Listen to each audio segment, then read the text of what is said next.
ইবলিস শয়তান এবং তার দল দুর্বল, এটা মনে রাখবেন। ইবলিস শয়তান এবং তার দল দুর্বল, মানুষ শয়তান এবং তার দলবল শক্তিশালী।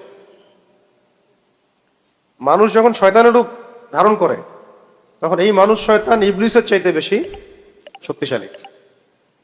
আর এই মানুষ শয়তানদের চাইতে শক্তিশালী হলো দূষিত নফস। দূষিত নফস, যার নফসের মধ্যে দূষণ আছে, তার জন্য মানুষ শয়তানেরও প্রয়োজন নাই, জিন শয়তানেরও প্রয়োজন নাই। তো আমরা এই পয়েন্টগুলো নিয়ে পরে কথা বলবো যে নফসের দূষণ কিভাবে দূর করা যায়, মানুষ শয়তান থেকে কিভাবে বাঁচবো, জিন শয়তান থেকে কিভাবে বাঁচবো। আপাতত আমি প্রথমে কিছু কোরআনের আয়াত বলে দিচ্ছি যেগুলো আমরা নিয়মিত পড়ার চেষ্টা করবো।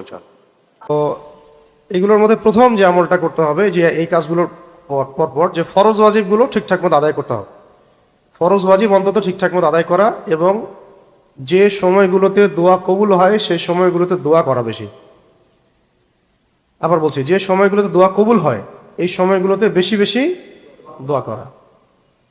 যেমন শেষ রাত, তাহাজ্জুদের ওয়াক্ত, যেমন দুই আজানের মাঝখানে, আজান ইকামতের মাঝখানে, যেমন সিজদায়, এই আপনার সালাম ফিরানোর পরে, সালাম ফিরানোর আগে, হ্যাঁ, তারপরে হ্যাঁ হ্যাঁ এই যে খুতবা চলাকালীন, জুমার দিনে খুতবা চলাকালীন মনে মনে দোয়া করা।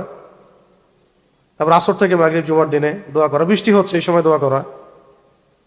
তারপরে ধরেন যে আপনি মুসাফির, মুসাফির হালতে দোয়া কবুল হয়। এরকম বহু সময় আছে।